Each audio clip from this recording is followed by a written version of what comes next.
kekasih Tuhan, seseorang pernah berkata, bukan kopi hitam yang bikin orang susah tidur, tapi kekhawatiranlah yang membuat seseorang susah tidur. Memang kekhawatiran adalah sebuah hal, masalah yang paling sering. Tidak ada masalah yang paling besar atau yang paling sering dalam kehidupan manusia. Masalah banyak, tapi yang paling sering menyebabkan masalah itu menjadi benar-benar masalah, sesungguhnya adalah rasa khawatir itu sendiri.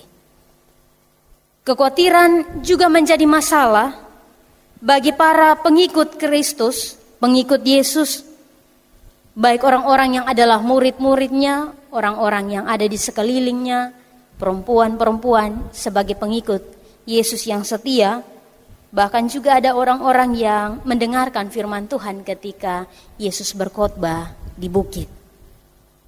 Kesulitan yang dialami oleh para pengikut Yesus pada saat itu bersama dengan orang-orang yang mendengarkan Dia, sehingga membuat mereka khawatir, adalah tentang kondisi kehidupan di tengah-tengah pemerintahan Romawi. Orang-orang yang mengikuti Yesus ditekan dengan sebuah sistem pada pemerintahan Romawi. Apapun yang mereka buat, mereka selalu terhalang pajak dengan besar nilainya yang memang tidak bisa dipenuhi oleh orang-orang pada saat itu sebagai masyarakat. Dan itu menekan mereka, mau ada uang tidak ada uang, intinya bahwa pajak harus dibayar. Seberapapun pendapatan mereka, yang terpenting adalah apa yang diperintahkan oleh pemerintah Romawi, itu yang harus mereka lakukan, mereka kerjakan, mereka tebus. Tekanan-tekanan ini justru membuat murid-murid, para pengikut Yesus menjadi khawatir tentang kehidupan.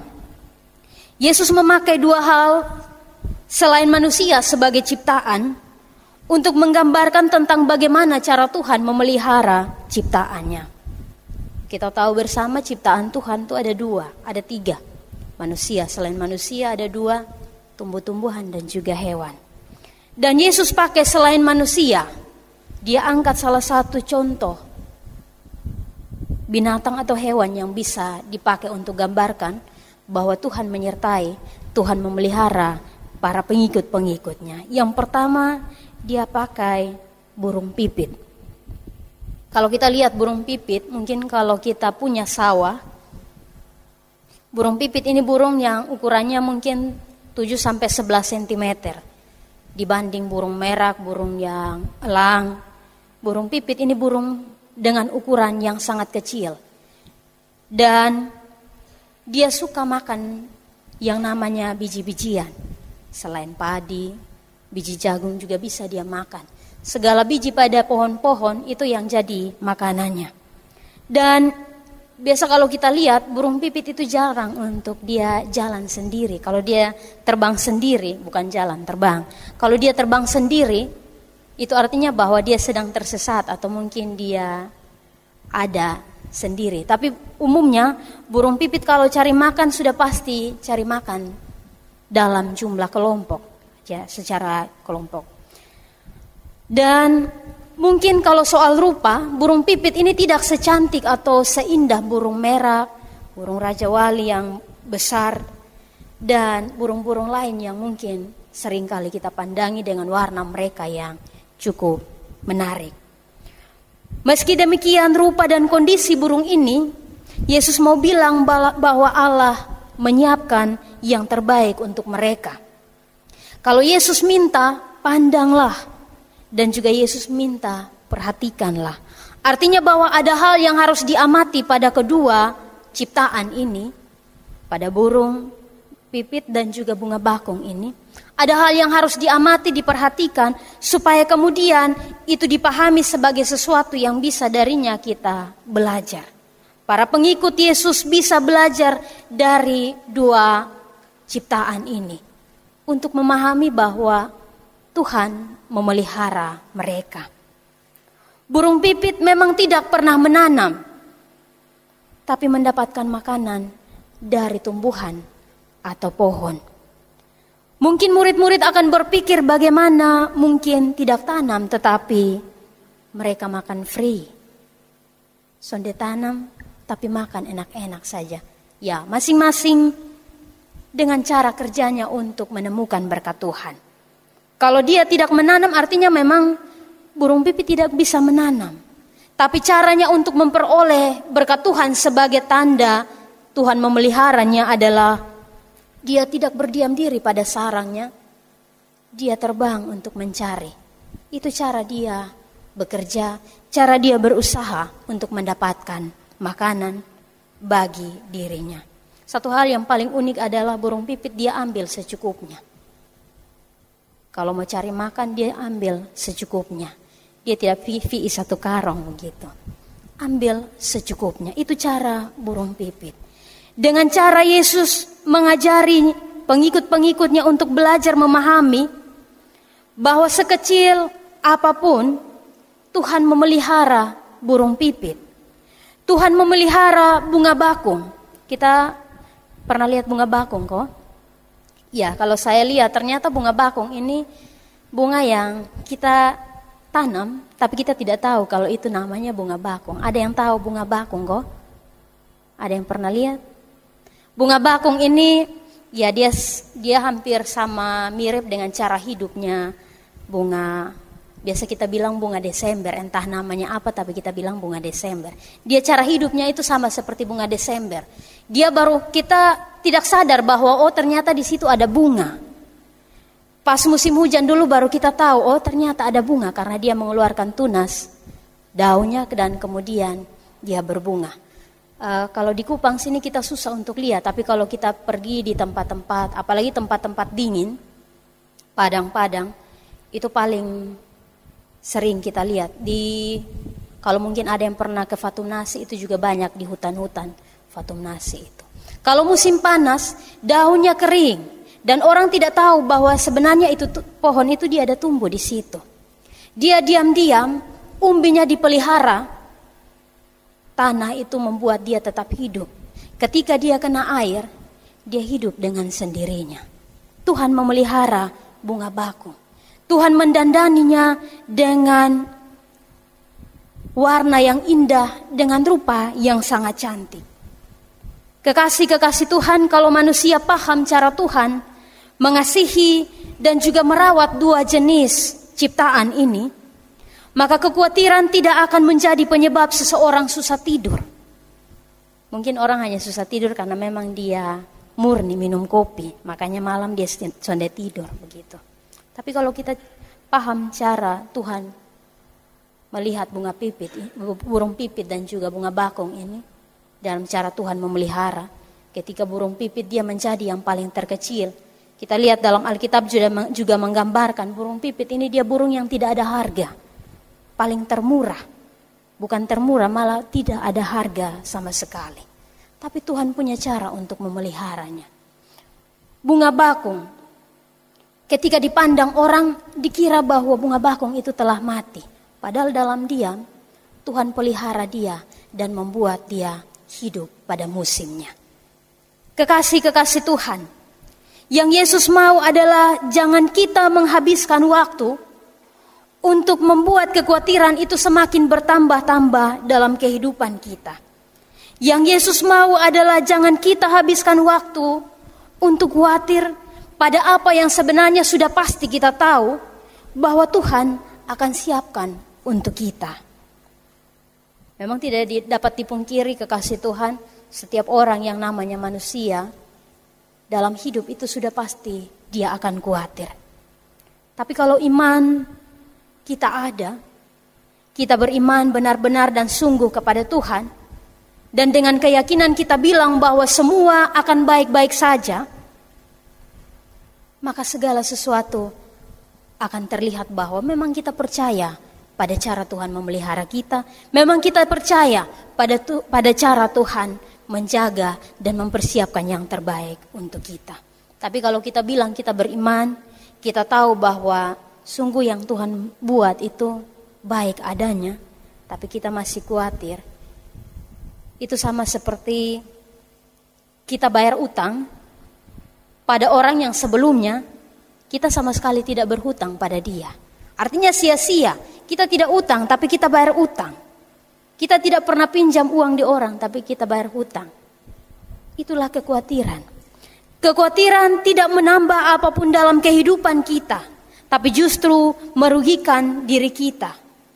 Ingat kalau kita lihat tentang kesehatan yang menjadi dampak seseorang khawatir, tidak saja pada lambung. Kadang-kadang orang sakit lambung, orang lebih melihat itu bahwa lambung itu kumat karena tadi saya terlambat makan.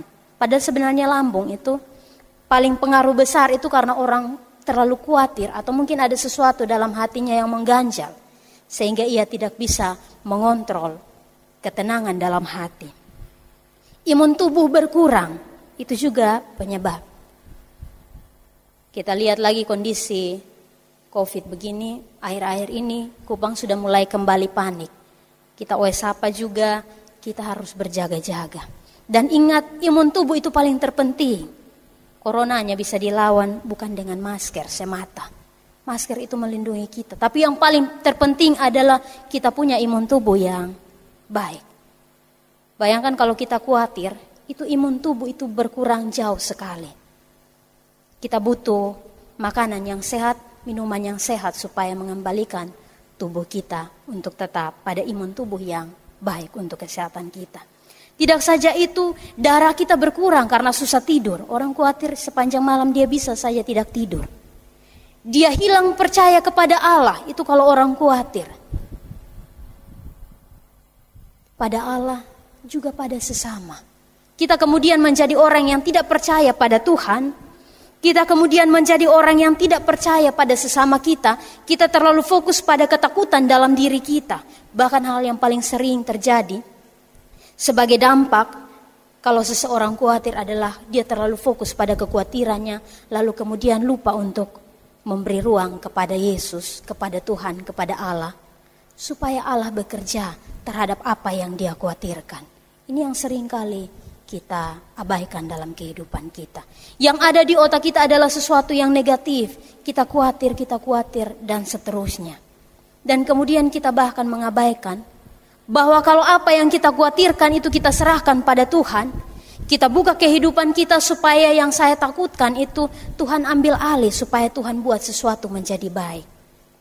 Itulah yang harus kita perhatikan dalam kehidupan kita. Kekasih Tuhan, ingat firman Tuhan bilang kekhawatiran tidak menambah sehasta pun untuk hidup. Artinya bahwa kita perlu tanya pada diri kita tentang rasa khawatir kita. Apakah selama ini, sejauh ini, rasa khawatir itu menyelesaikan masalah kita? Tidak pernah. Yang terjadi adalah bahwa masalah kita semakin rumit. Misalnya kalau kita khawatir, kita akan kelaparan tahun ini karena corona dan lain sebagainya. Kita mungkin saja menjalani kehidupan kita dengan cara yang salah. Kita panik untuk menyiapkan segala sesuatu, bahkan dengan sesuatu yang jahat pun bisa untuk kita kerjakan dan kita buat. Belum lagi kalau kita khawatir tentang corona, imun tubuh kita berkurang sekali lagi. Khawatir pada orang-orang yang kita sayang, kita kasihi, kita cintai, kita bilang dia baik-baik kosonde. Apalagi kalau misalnya kami LDR dan seterusnya. Istri saya di tempat tugas yang jauh, saya di tempat tugas yang jauh, saya khawatir apakah dia baik-baik saja?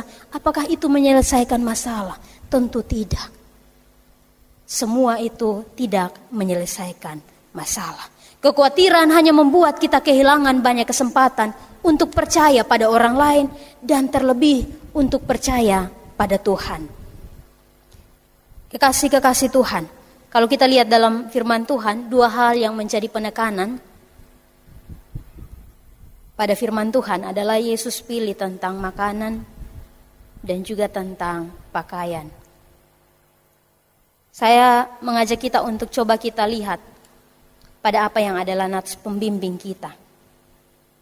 Ketika Marta bilang pada Yesus supaya suruh Maria bantu Marta untuk melayani, apa yang Yesus bilang? Yesus bilang pada ayat yang ke-41 pasal 10 Injil Lukas, engkau khawatir dan menyusahkan diri dengan banyak perkara. Kalau kita baca lanjutnya, tetapi hanya satu saja yang perlu. Maria telah memilih bagian yang terbaik, yang tidak dapat diambil daripadanya. Kekasih-kekasih Tuhan, ada hal-hal dalam kehidupan kita yang harusnya menjadi prioritas, supaya kita menghabiskan tenaga kita, waktu kita untuk hal itu. Jangan habiskan waktu kita untuk sesuatu yang sebenarnya tidak penting, yang sebenarnya tidak perlu. Kalau selama ini kita khawatir dan menghabiskan seluruh tenaga kita, seluruh waktu kita hanya untuk sesuatu yang tidak penting, karena kekhawatiran tersebut, maka mari kita belajar untuk percaya pada Tuhan. Apa yang tidak berarti di dunia ini diperhatikan oleh Tuhan, diperhitungkan oleh Tuhan. Saya yakini bahwa masing-masing kita juga diperhitungkan oleh Tuhan. Kita mungkin saat ini kita khawatir dengan masa depan kita. Kita mungkin khawatir dengan pekerjaan kita, usaha kita apakah akan berjalan dengan baik atau tidak. Kita mulai khawatir apakah tahun ini saya bisa wisuda atau tidak. Kira-kira saya lulus tes atau tidak. Atau mungkin kita sebagai orang-orang muda, kita khawatir tentang pendamping hidup, pasangan hidup. Saya sudah umur sekian, kira-kira saya dapat jodoh atau tidak. Kita khawatir apakah orang tua kita baik-baik saja atau tidak. Mari ambil langkah yang bisa membuat kita mengatasi masalah tanpa harus khawatir, supaya kemudian kekhawatiran itu tidak menjadi sesuatu yang justru membuat masalah semakin rumit. Kalau kita khawatir dengan banyak hal, Yesus mau bilang pada kita bahwa kalau burung pipit, bunga bakung dipelihara Tuhan dengan begitu istimewa, apalagi kita ciptaannya yang sungguh mulia. Tuhan tahu apa yang terbaik bagi kita. Kesusahan hari ini cukup untuk hari ini, karena besok ada kesusahannya sendiri. Jangan khawatir. Kalau kita masih ada hari ini, artinya bahwa kita harus yakin bahwa apa yang kita khawatirkan kemarin, ternyata Allah membuat hari ini itu menjadi sesuatu yang tidak sama dengan apa yang kita khawatirkan kemarin. Kalau kita khawatir tentang hari ini di waktu kemarin, yakinlah bahwa besok Tuhan buat sesuatu yang lebih baik. Tuhan buat yang indah dan berbeda dari apa yang kita khawatirkan. Kita bertahan hari ini, kita ada hari ini, dalam setiap posisi kita. Itu cara Tuhan menghargai kehidupan kita. Kalau burung pipit, kalau bunga bakung dihargai dengan cukup luar biasa, istimewa, maka percayalah saya, Bapak Ibu Saudara-saudari, Tuhan menghargai kita dengan caranya tersendiri. Bahkan kadang-kadang kita tidak memahami itu, kita tidak menyadari itu. Tuhan tidak hanya membuat kita istimewa kemarin atau hari ini, tapi Dia siap untuk membuat kita istimewa hari esok. Supaya kita paham, supaya kita mengerti, dan supaya kita sadar bahwa kita berharga di matanya untuk selalu Ia pandang, Ia perhatikan, dan Ia lihat setiap waktu. Tuhan memberkati kita dengan firman-Nya. Amin.